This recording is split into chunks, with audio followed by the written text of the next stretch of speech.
The Torah reading this week is Parshat VaEtchanan, the second Parsha in the Torah, and it struck me to see a person who I follow say that this is a very sad beginning of a Parsha.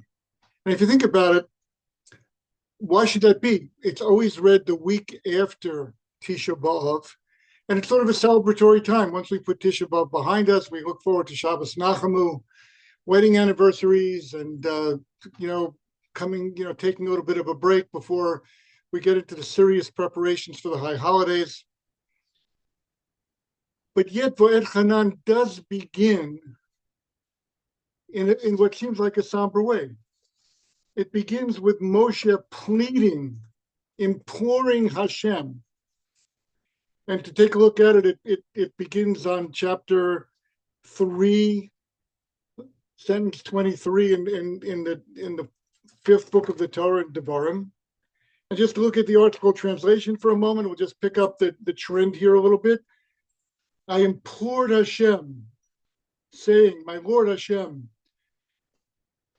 you have begun to show your servant your greatness and your strong hand, for what power is there in the heaven and the earth that can perform according to your deeds and according to your mighty acts. Let me now cross and see the good land that is on the other side of the Jordan, this good mountain in the Lebanon.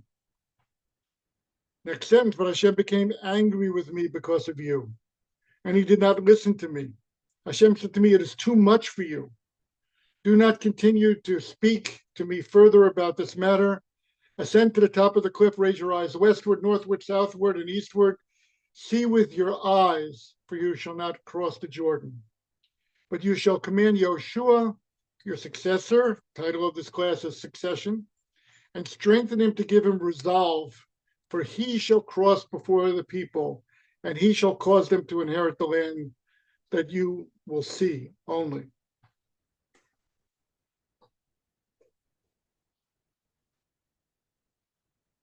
The Midrashim in Medrash Rabbah pick up on the tone of the beginning of this Torah reading in what's almost a merciless way.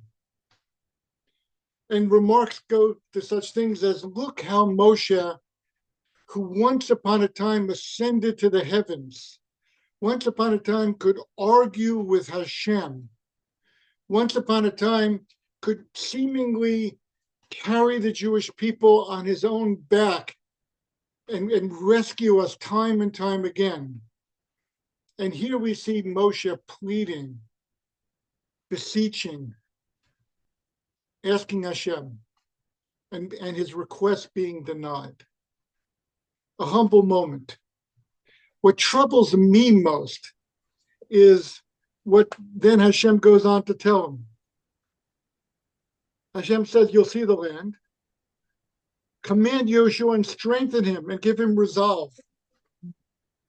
If this is the setting that the Midrash lays out for us, that Moshe, who once wielded such power and prestige, is now reduced to pleading and beseeching, and his request is not even granted, what strength could he offer to Yehoshua as his successor? It's sort of like, I don't even want to make up examples because the Midrash is replete with them. And yet, just to cut the seeming sadness of this for a moment before we dig in to understand it. Every Shabbos morning in the Amidah, on Shabbos morning, we say, Yismach Moshe b'matnas chelko ki eved ne'eman karatoro. Moshe rejoiced in the gift of his portion, which was a reward that he was a faithful servant, that he was called a faithful servant for Hashem. So first of all, I've always felt, isn't it interesting that we need to highlight the fact that Moshe rejoiced in all that he received. It's sort of like someone, putting a spotlight on, whatever you want to say, the person named the richest person in Forbes list, and say, you know what? He's happy to be on top of the list. I mean, it would seem like such a gratuitous remark. but the Torah highlights it. Another thought here. The matnas chelko, this Moshe received the gift of his portion. And I want us to just remember that as we prayed for the rebuilding of the temple just a few days ago on Tisha B'Av, we always linked it, v'tein chelkenu b'toratecha. We always linked it to the idea of God should, 1 second, somebody just texted me about the class.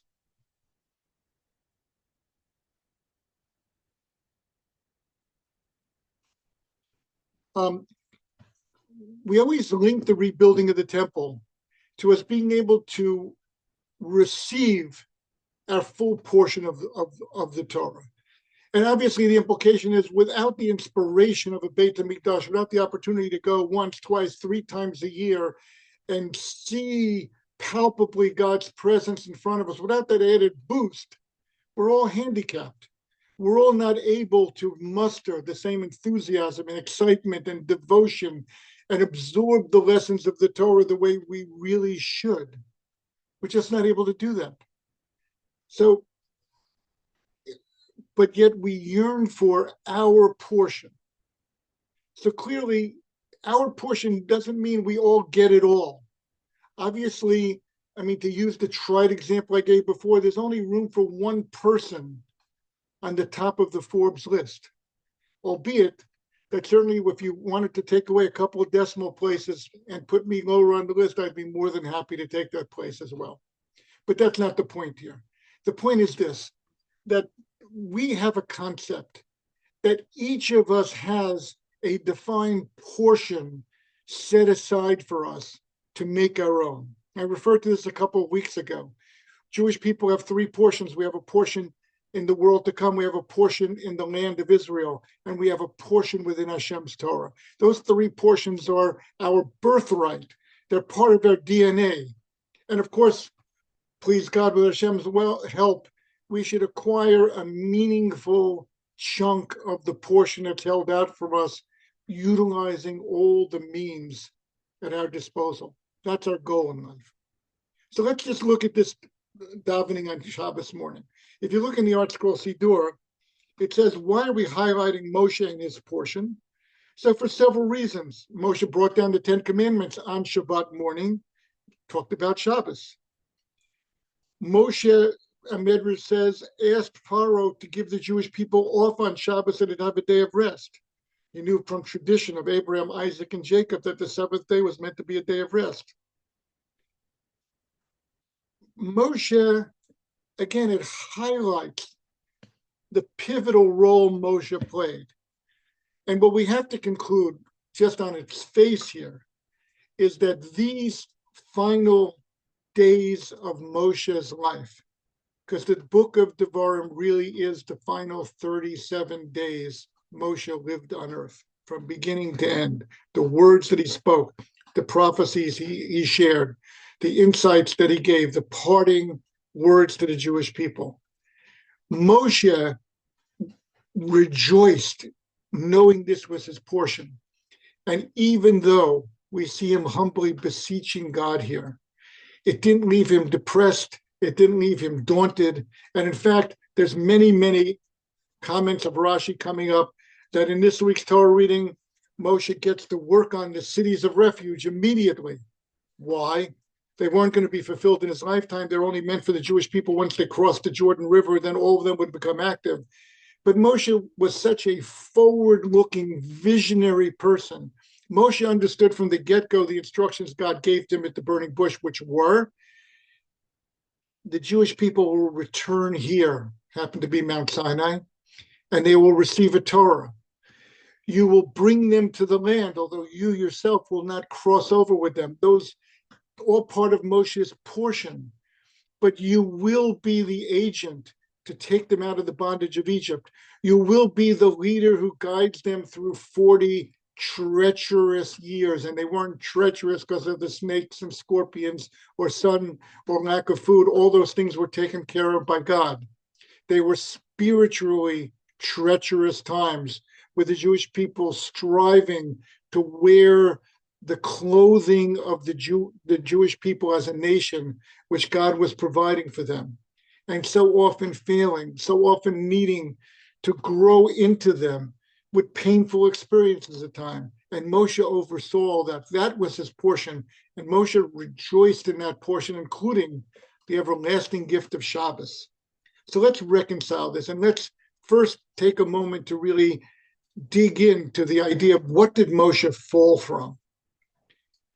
Most dramatically, when the Jewish people sin with the Meraglim, with the spies, and God's anger flares against the Jewish people.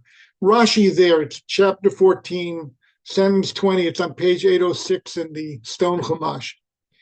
Rashi, God says, I'm angry with them.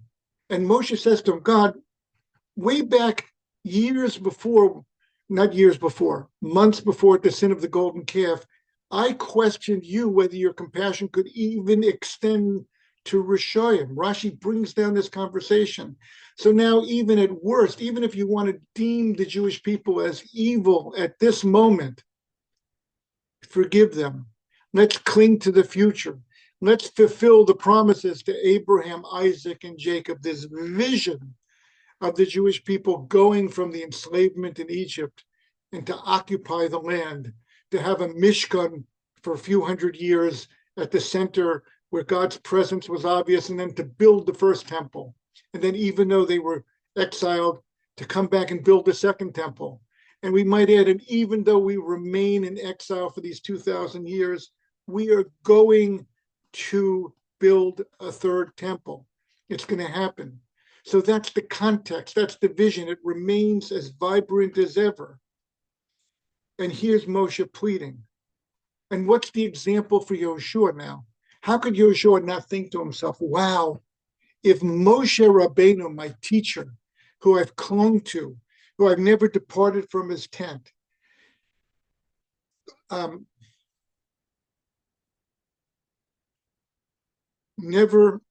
if Moshe, I'm sorry, I really feel bad, I can't help them right now. If Moshe Rabbeinu failed, oh no, God forbid, let's pull this back. If Moshe Rabbeinu is left beseeching God now, how could I expect to be a successful leader? How could I expect to be the person who completes this project, who leads the Jewish people across the Jordan River? And after all, the rabbis say blatantly, Moshe Rabbeinu was like the sun. He was a source of light. He was a source of energy. Yehoshua, in comparison, Yehoshua was an exceedingly great person. Moshe Kibel Torah Sinai. Moshe received the Torah at Sinai. He handed it over to Yehoshua. He's the next link in an unbreakable chain. But yet, in comparison to Moshe, he was like a moon. He was reflecting Moshe's greatness. He didn't have that source of greatness that Moshe had. So how could God, in the midst of saying no to Moshe, but command Yehoshua and strengthen him and give him resolve? And this is a big issue for us when we ourselves feel daunted. An example from the Medrash. The Medrash gives examples of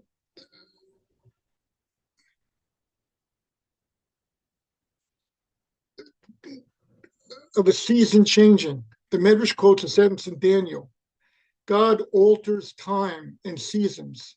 God deposes kings, and he establishes new ones. That's a sentence in the book of Daniel, chapter 2, sentence 21. Is that solace for Yehoshua? No, I don't think it's solace. So is this a sad portion? Are we leaving behind Tisha B'Av and sort of going from the frying pan into the fire? I don't think so. Because what do we have here? What we're doing is we're showing the idea that the vision that animated Moshe carried him all the way through his life. I would quote something, a sentence that we quote in the Birchat HaMazon, Nar hayiti v'gam zakanti, I was young and now I'm old, v'lo ra'iti tzadik ne'azov, and I never saw a righteous person abandoned. That's a statement. It's a prophetic, I never saw a righteous person abandoned. And I dare say that Moshe, pleading before Hashem with all of his heart and soul, asking for forgiveness for the sin of not sanctifying God sufficiently at the rock, asking Hashem, okay, if I can't lead the Jewish people in, let me go in as a regular person. Suggesting to Hashem, we've already defeated these two kings on the east side of the Jordan River, Sichon and Og. Reuven and Gad are inheriting their land. I'm, so to speak, already in the land. Maybe I could just cross over as a regular person and enjoy the fulfillment of this project that you set me upon when you spoke to me, God, at the burning bush. Not to be. So what does Yehoshua have going for him? So I think the key here is a sentence in Ecclesiasticus. It's a famous sentence, chapter 9, verses 11. And there's an amazing medrash found in a different place. I couldn't find this medrash until just a few minutes before the class, but it's all the way at the end of the Torah in VaEtchanan. And the medrash goes as follows. Quotes the sentence from Ecclesiasticus from Koheles, which reads, I conshafti v'ra, I had to reconsider, and then I saw under the sun that the race is not to the swift. And it goes on, it gives many examples. And then the medrash here, it's 9:2 in Medrash Rabbah at the end in Parshat Vayelech. It says the following thing. This verse is speaking about Moshe. How so? Yesterday he ascended to heaven like an eagle. Now, as his time to die approaches and he seeks to cross the Jordan, he cannot fly high. God says no. It says the battle doesn't go to the strong. Yesterday, angels trembled before Moshe because he argued with them when he stood at Mount Sinai to bring the Torah down to the Jewish people. He argued on our behalf. And today, he's just a pleading person. Not the bread doesn't go to the wise. The smartest people don't make the most money. It says in Proverbs. And again, Moshe was able to accomplish anything and even seek the forgiveness of the Jewish people. But now it's taken from him, only to be given to his successor, Yehoshua. Look what it's saying here. There's Moshe understood that all the grandeur that was mine, all the power and strength and ability to rise up to the heavens and to accomplish so much, it was placed upon me by God. And for what purpose? So that I could lead the Jewish people. Now that it's time for Yehoshua to become the successor and the leader, it makes perfect sense that I'm no longer the swift one. I'm no longer the strong one. I'm no longer the powerful one. Let Yehoshua, let that whole mantle shift onto him. Why? So that the vision of Hashem should be fulfilled. This is succession.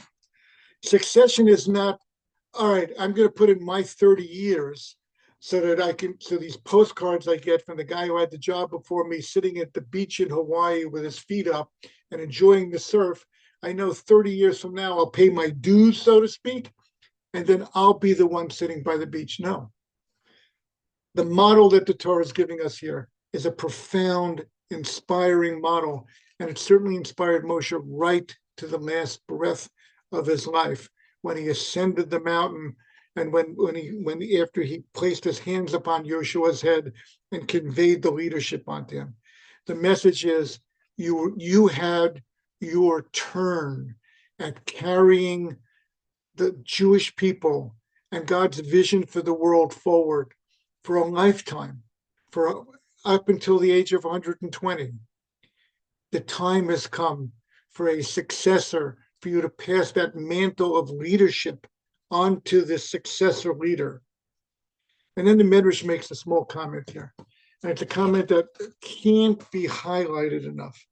The Medrash says, after all, Moshe had this immense strength, this immense power, this immense access to God. He used it how? Only on behalf of the Jewish people. He didn't use it for his own gain. He wasn't trading on his private stock account, as we're hearing discussion of as they consider legislation to limit members of Congress trading stocks. He wasn't accruing benefit. He wasn't even preparing for his own children to take over from him. He knew early on that that was not going to happen. What was he doing? He was doing his utmost on behalf of the Jewish people with the comfort of knowing that now that I'm reduced to being pleading to God on my own, I at least see the mantle of leadership. I see the vision carrying on, and I know the mission will be completed. I know the mission will be fulfilled to the greatest extent possible under the leadership of Yehoshua.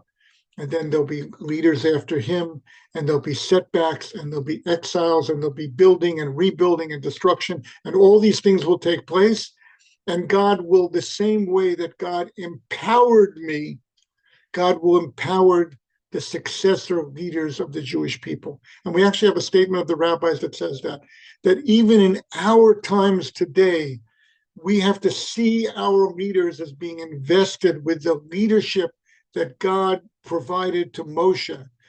And the example given is Shmuel Bidaro, Samuel in his generation was the equivalent of Moshe and Aaron.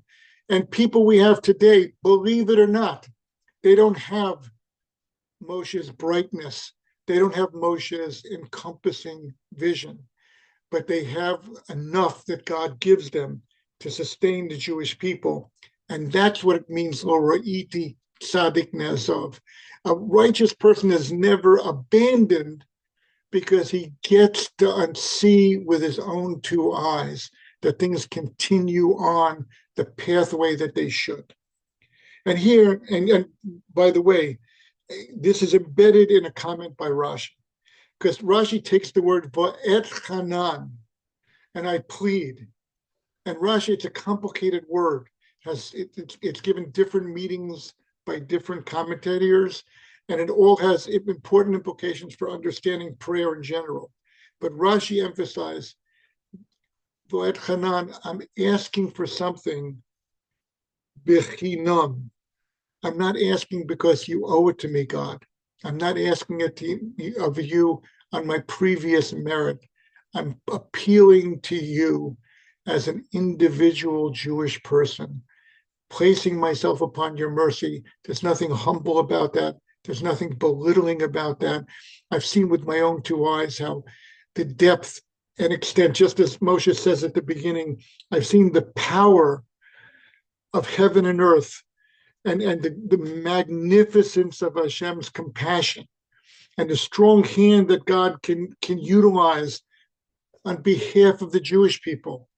And now, not because of my track record, not because of the great moments that I've experienced, I'm not playing you a reel of highlights to show that how could you not let me into the land?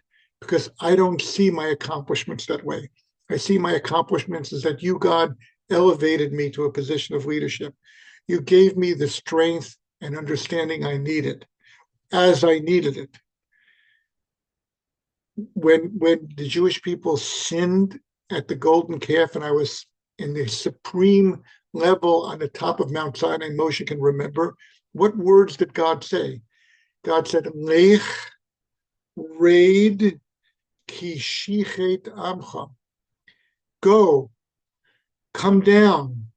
Your people are sinning. Meaning what?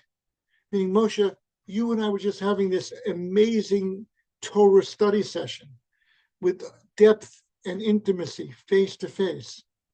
And I was sharing wisdom and spirituality with you like no human being before has ever experienced. But why was I doing that?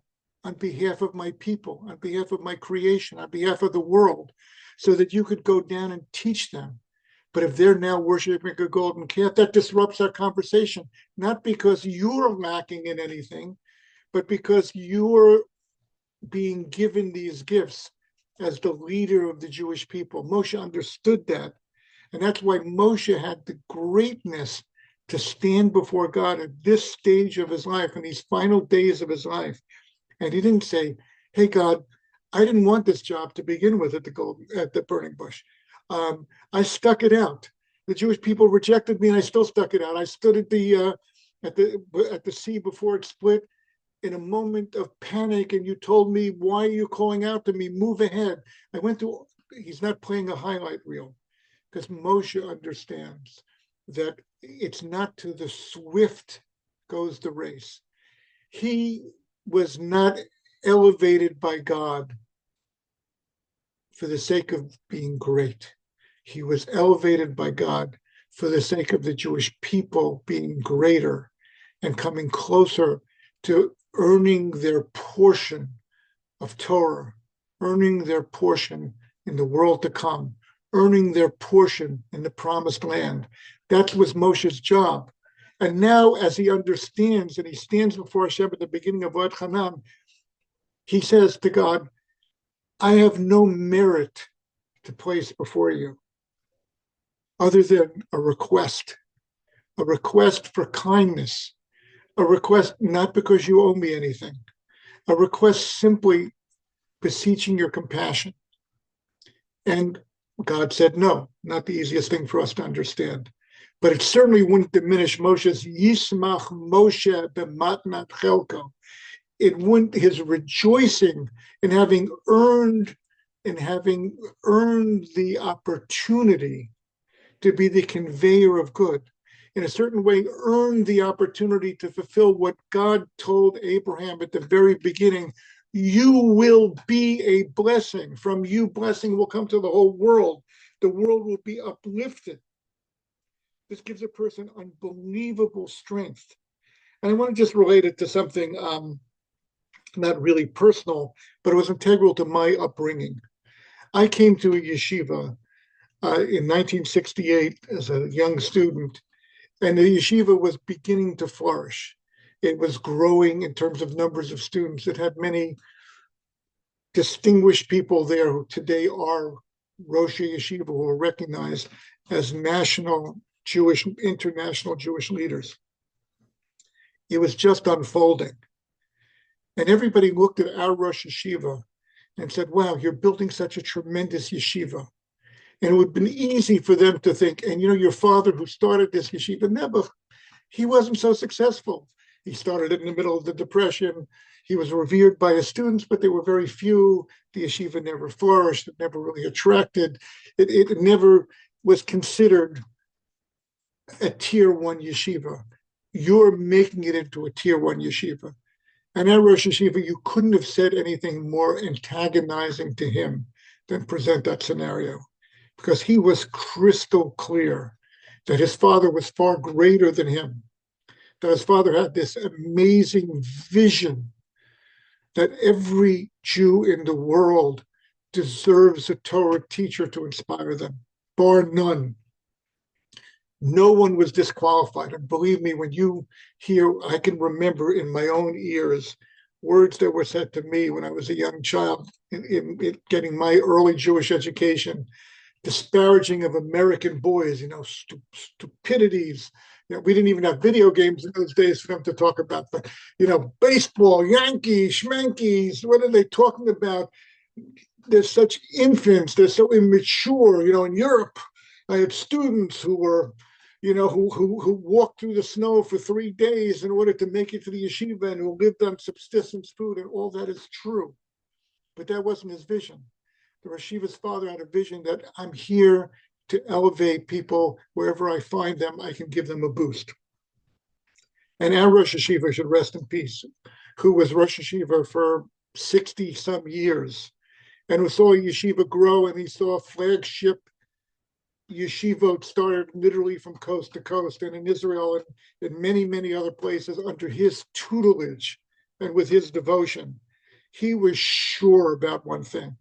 He was sure that the builder of all that was accomplished was not him, it was his father and his father's dedication and his father's devotion. And I'm imputing here that Moshe understood the same thing. That Moshe spent these last days of his life clear as a bell, knowing that thousands of years later, we would be opening up the Torah and we'd be reading about Moshe's purity of beseeching God as a humble servant of God, wanting nothing more than to continue being part of the magnificent story of the Jewish people. And for reasons, some of which are suggested by the rabbinic statements, that was denied to Moshe. Topic for another day. We certainly can rationalize why that was better in the long run, even though it was a bitter moment for Moshe. But it wasn't a bitter moment, because Moshe saw clearly when he looked into the land from afar, he didn't see a land to be conquered. He saw a land in 2025 with yeshiva students studying, with brave young men and women defending the land, even at the cost of their own lives. And he saw it continuing all the way through history and all the way through time. And he had the absolute contentment and satisfaction of saying, I've done my part. I received my chelik. Yismach Moshe, b'matnat chelko. Moshe rejoiced in all that he could see coming in the future. And this is where we as parents, we have to be so careful about what visions we hold on to. I'll just tell you something candidly. I grew up at a time where the greatest vision for our children was seeing them with their Harvard diploma, or seeing them, walk into the heights of American achievement. And it's still something certainly to be proud of when people achieve that. But we understand today that this is not the America, it's not the Harvard. The values haven't continued that were inspiring 50, 80, 100 years ago. My mother had a cousin who graduated Harvard Law School very high in his class. He was the pride and joy of everybody in the family because he was going to be the next Brandeis.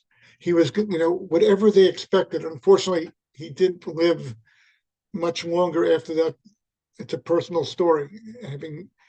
But we need to choose refined visions for our kids that are not simply short-circuited success, not visions of our kids driving a good car or visions of our kids sitting by a big pool. But we need to draw upon the inspiration that Moshe gives us in this week's Torah reading. And we need to cling to visions of children and grandchildren and great-grandchildren who are revering of the qualities and character of a Moshe Rabbeinu, who are building upon the legacy of Abraham, Isaac, and Jacob, who are building upon the legacy of what we, the Jewish people, have offered the world throughout history. Let's make sure that we keep our vision clear, that we don't shortchange ourselves by grabbing at straws, and that we understand that one person's portion is bigger, one person's portion is less. One person is setting the table for the next generation, and another person is cashing in on the investment that was made the generation or two before them. That's the way God runs the world. That's the way life unfolds. And we can find ultimate satisfaction and happiness and joy if we keep the vision clear and we look at Moshe Rabbeinu's life and understand there's no sadness here. There's no sadness this week after Tisha B'Av. There's a triumphant sense that we're now going to move on to preparing ourselves for days of judgment, and please God, preparing ourselves for days of redemption. And we should all see this happen, please God, with our own two eyes